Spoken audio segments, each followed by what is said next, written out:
That fire that burned through here last week, really, I'm watching a dragonfly, really did a number on this area.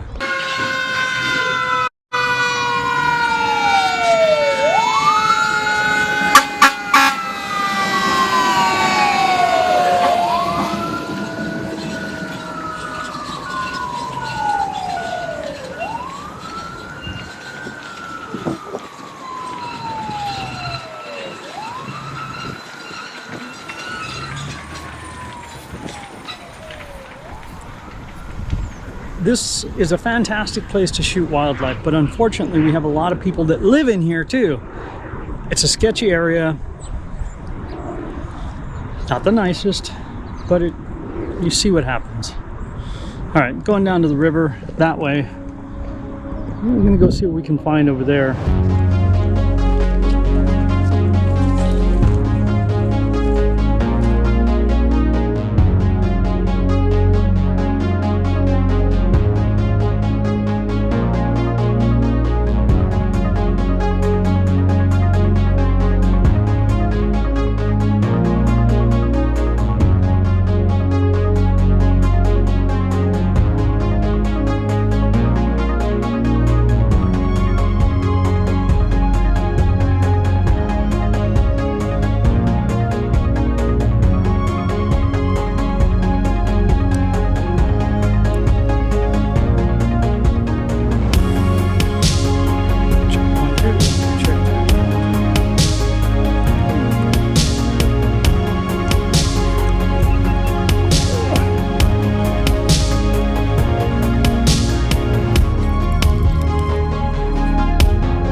JonnyPink. This is Sepulveda Basin Wildlife Reserve, and today I'm shooting Canon's 200 to 800 on the R6 II.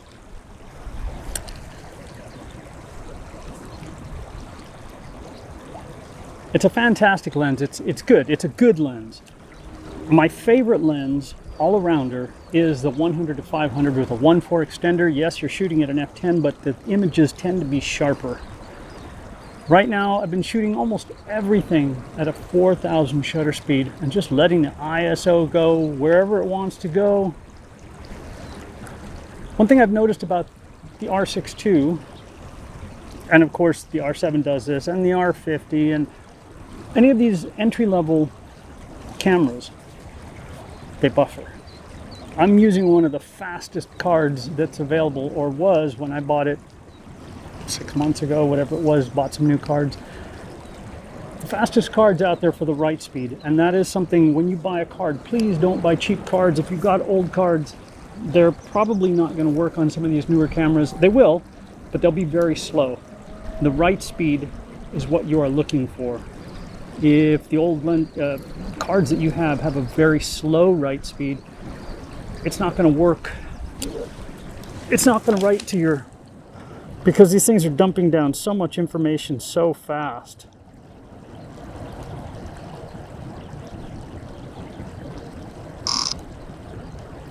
I've got two that are fighting there. Let's see if I can't get some video.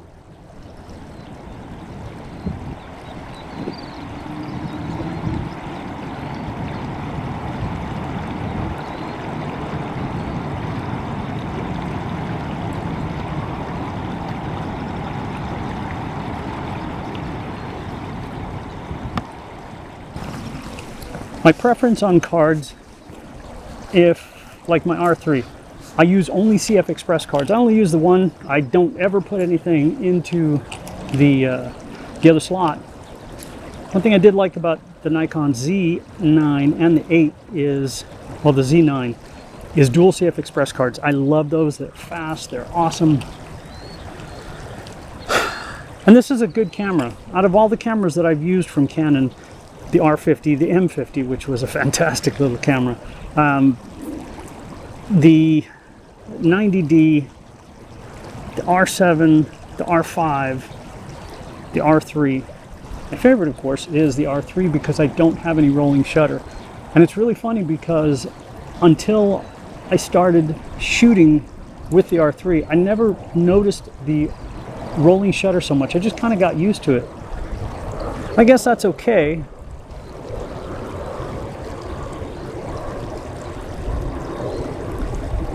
But I think I'm done. I've got some of the snowy egrets here. I was here yesterday shooting.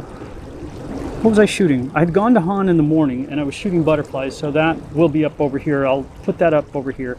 And I've shot the R6 II at the beach. I don't even remember what lens I was using. I like trying different lenses, different combinations. And out of all the cameras that I've used so far from Canon, my favorite, of course, is the R3. Most people are not going to spend that much for a camera. But I like the R8. That's a fantastic little camera body. I don't think that this one, yeah, this one shoots faster, but I don't think it buffers any less than the R8. I don't normally hold down the shutter button unless it warrants it. Like there was a snowy egret that had caught a fish and was struggling to get it down. That I just sat there and I held the shutter button down. I was using the R3 and it just continued to shoot 100 and 200 shots, whatever it was, effortlessly. These tend to buffer. So one of the videos that I put, and again, I'll list that one up here. Yeah, I'm shamelessly plugging my stuff. Glass, glass, glass. Glass makes all the difference. Crappy lens on a top-of-the-line body will give you crap results. A top-of-the-line lens on an entry-level body is a much better way to go. Most people are not going to go spend the money for, you're not going to go spend $13,000, $14,000, $15,000, $18,000 on a lens. I get that. So most consumers want a lens that's easy to carry, takes great photos, and is just fun to shoot. The 200-800 does that. Better option, in my opinion, based on my use, is the 100-500 with the 1.4 extender, which gets me closer to my favorite 800mm reach. So it's all a trade-off. That lens also has a shorter minimum focus distance, which fills your frame even more. And if you're only shooting at 24 megapixels, it does make a difference. I was having trouble yesterday. Shooting the 600 f4 with the 1.4 extender on there. It gets me 840 millimeters, but I couldn't get in close enough to some of these. I'd have to stand so far back that the little spiders were small. So I'm gonna wander back that way and I'm gonna shoot a couple more. I don't mind shooting things from a distance. Regional jet, but I like to film my frame. I'm gonna wander that way. Oh, without falling in the water.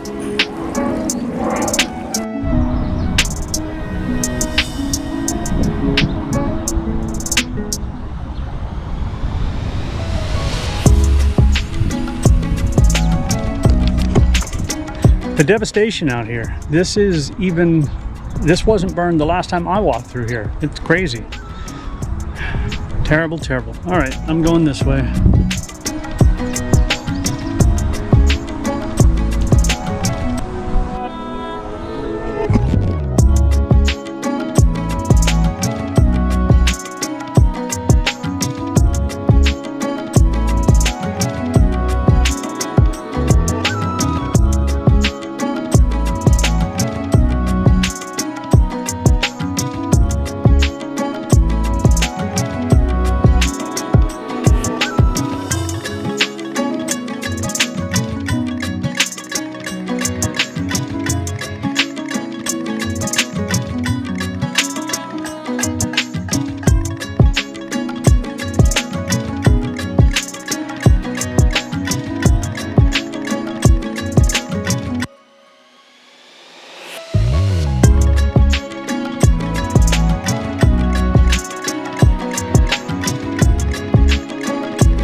Those hummingbirds in flight, the last time James and I were coming through here, I was using the R50 and the original EF 100-400L lens. That's a 26-year-old lens.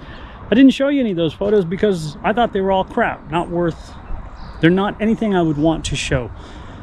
And the funny thing is, that lens being old and the technology being slow on the new body,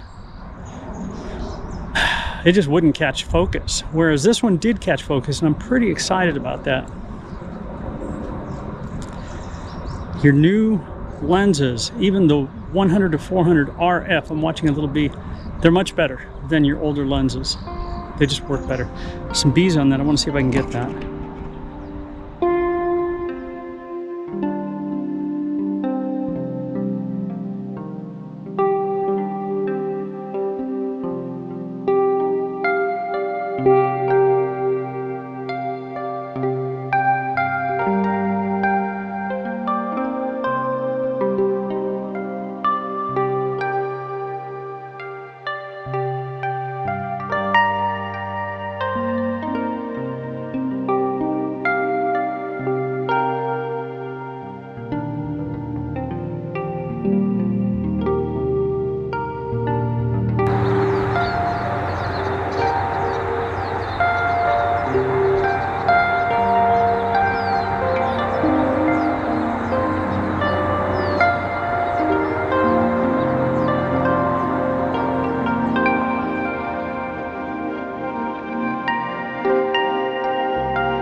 Handheld on that spider, pretty doggone cool. I'm always impressed. You just push the button and it starts recording and tracking and focus and everything.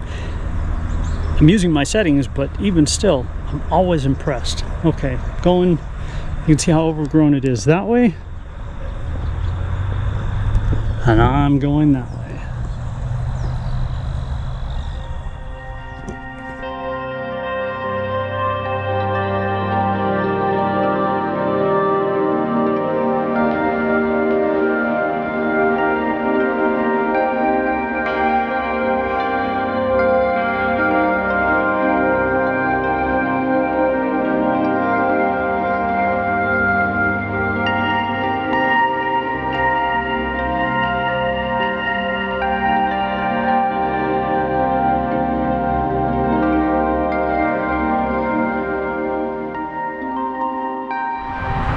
There's a monarch butterfly out there, and I'm not going to be able to get into that field to see it.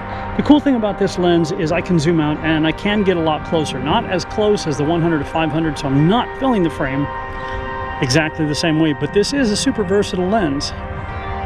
And of course then it comes down to the photographer and the experience and just the fun and the passion you have. All right, these spiders in through here, they've got stuff in their web and they're just sitting there and they're waiting. It's really awesome.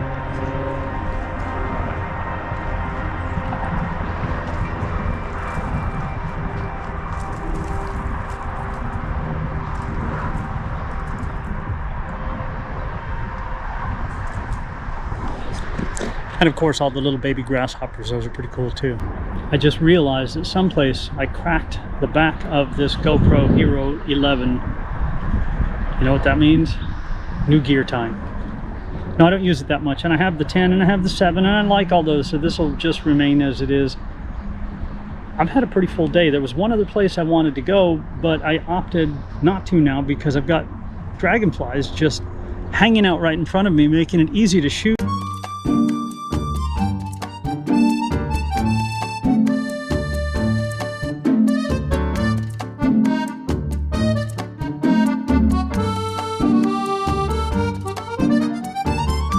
I have the herons over there.